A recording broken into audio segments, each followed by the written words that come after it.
माना मालाबाबो फरायसा फरायसुलिफोरनि क्वालिटी एडुकेशननि खोथाखौ साना मोजां आनजाद जानांगौ बिनि खोथाखौ बिथांमोना सानो अबे टल गेटनिफ्राय बेसे फैसा फैगोन अबे सिन्डिकेटनिफ्राय बेसे फैसा फैगोन सोर लिडारखौ बायनो हागोन अबाव अपारेशन लटास जागोन सोर रायजोनि सुबुंफ्रा जायखौ भट होनानै देरहाहोदों बेखौ बायनानै बोरै बिजेपि सरकार खालामनो हागोन बेखौल' बिथांमोना सानबाय थायो आरो শিক্ষা মন্ত্ৰী মই আহ্বান জনাই নিজৰ ভাষাটো আগত স্পষ্ট ক'বলৈ শিকক এতিয়া হলে অসমৰ ল'ৰা ছোৱালী ভৱিষ্যতৰ কাৰণে এটা বুজি পাব নিজৰ ল'ৰা ছোৱালীৰ কাৰণে মেট্ৰিক পৰীক্ষা দিয়া টাইমত মা দেউতা কোম্পানী কাম কৰা হাজিৰা কাম কৰা এইবিলাক বন্ধ কৰিব লগা হৈছে गिबियावनो बयनिसिमबो खुलुमहरो शिक्षा मन्त्रीक मैं आह्वान जनाय एडुकेशन मिनिस्टारक मैं आह्वान जनाय कियर कारणे आह्वान जनाब लगা হৈছে कियर कारणे নিজৰ ভাষাটো স্পষ্ট ক'ব কাৰণে নিজৰ ভাষাটো আজিলৈকে স্পষ্ট ক'ব নাজানে এতিয়ালৈ অসমত ল'ৰা ছোৱালী ভৱিষ্যতটো কেনেকুৱা ইয়ে জানিব নে টকা পইচা থাকা মানুহবিলাক কাৰণে একো নহয় বাৰে বাৰে 100 বাৰ ৰি হক পৰীক্ষা এক্সামটো দুখীয়া মানুহ কাৰণে এইবিলাক ভাল নহয় একাৰণে মই আহ্বান জনাই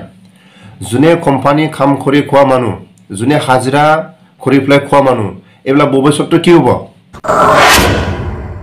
কোম্পানী কাম কৰা হাজিৰা কৰা এলা বন্ধ কৰিব লগা হৈছে কিয়ৰ কাৰণে বাৰে বাৰে যদি কোম্পানী কাম কৰি প্লাই খোৱা মানুহ হাজিৰা কৰি প্লাই খোৱা মানুহবিলাক যদি বন্ধ কৰি যদি ল'ৰা ছোৱালীৰ কাৰণে যদি এনেকুৱা আজি বলে কেনসেল হল কালি বলে এক্সামটো নহল নিজৰ ল'ৰা ছোৱালীৰ কাৰণে হদাই কোম্পানী কাম কৰি প্লাই হাজিৰা কৰি প্লাই হদাই ইবলা শিক্ষিত দিয়াইছে এলা ভৱিষ্যতটো চাবি চিন্তা কৰিব কাৰণে মই আহ্বান জনাই এই কাৰণে নিজৰ ভাষাটো স্পষ্ট আজি নিজৰ ভাষাটো যদি ক'বলৈ নাজানে এতিয়ালে অসমত ভৱিষ্যতটো কেনেকৈ জানিব হাজিৰা কৰি প্লাই খোৱা মানুহ কোম্পানী কাম কৰি প্লাই খোৱা মানুহ এলা ভৱিষ্যতটো কেনেকৈ জানিব কোম্পানী কাম কৰাটো বন্ধ কৰিব লগা হৈছে হাজিৰা কৰাটো বন্ধ কৰিব লগা হৈছে এলা চিন্তা কৰক এডুকেশন মিনিষ্টাৰক মই আহ্বান জনাই এলা চিন্তা কৰক আপনি নিজে মিডিয়া ওচৰ হাই ফ্লাই যেনেকৈ আপনি দামি দামি গাড়ী লৈ ফ্লাই আপনি যেনেকৈ ডায়লগ দিছে দুখীয়া মানুহ কাৰণে আপনি ভৱিষ্যতটো চিন্তা কৰিব পৰা মানুহ নহয় আপোনাৰ যেটো সাইজ বেষ্টটো দেখা পায় যেনেকৈ আপনি মিডিয়া ওচৰ ল'ৰা ছোৱালীটো যেটো নিজৰ শিক্ষা মন্ত্ৰী হৈ ফ্লাই আপনি নিজে হাইছে এবিলাক কিমান লাছৰ কথা বিন থাকানে আং মাখাছে অসমীয়া স্পষ্ট ৰঙাবাবো आं बयनावबो आखाय खबजोबनानै निमाहा बियो मानो थाखाय आबसु अखमनि फरायसा आफादफोरनि थाखाय मेट्रिक आनजादनि थाखाय शिक्षा मन्त्रीखौ खावलायनो गोनां जादों मानो थाखाय सोरांबानो फरिखाया गामोन जागोन समफोर जागोन अबेबा फरिखाया दिनै गन्डगोल जाबायनो पेपार माखासे खावजाबायनो उमुक खावजाबायनो बेबायदि सामफ्रामबो जों खोनानो मोननाय नुबाय थादों बिजेपि सरकारनिफ्रायनो जों बेबायदिखौ खोनानो मोनगासिनो मालाबानो सोरबा दुखिया मानसिनि न' सिफायनाय मालाबा समाव सोरखौबा हमनानै लांनाय सोरखौबा गावथारनाय सामफ्रामबो सोरांबानो अबेबा दुखिया मानसिया गाबनो गोनां जानाय माखासे आसामनि बिटिआरनि जेसेबां जनजातिफोर दं बिथांमोना आसामखौ बा बिटिआरखौ जिखुनु जाया जेसेबां हारिया थांनानै दं बे हारिनि थाखाय मोजां खामानि मावनो थाखाय रावबो अबेबा सेक्रेटारि अफिसाव धरना होनो थाखाय टाइम गैला मानो थाखाय टाइम गैया गावनि न' उसुङाव गाबनो गोनां जादों मालाबा न' सिफाय जानाय मालाबा सोरबा गावथार जानाय मालाबा समाव नंखाय दायावनो हमना लांजानाय अब्ला टाइमखौ ओरैनो थांगार होबाय थादों बिथांमोना माखासे पुलिसि खालायनानै जाहाथे बिथांमोना बेबायदि समखौ ओरैनो थांगार होयो मोजां खामानिनि थाखाय रायजो राजाफ्रा छात्र हन्थाफ्रा मोजां खामानिनि थाखाय जाहाथे सेक्रेटारि अफिसाव फैनानै डिसफोराव फैनानै जाहाथे धरना होनो थाखाय समखौ दा मोनथों बेबायदि माखासे बिथांमोना बिजेपि सरकारा पुलिसि खालायदों थांनाय समफ्राव जों नुबोदों रायजो राजाफ्रा मालाबा समाव गासे गारबोनाय समफोरखौ जों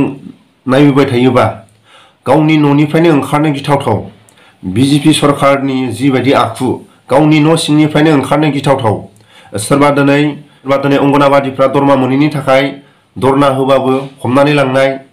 आरो सोरबा दिनै इनकाउन्टार खालायजानायनि थाखाय सोरबा दिनै माबा मोनसे बुङोबा बिथांखौ माखासे केस फान्दायनानै लांनाय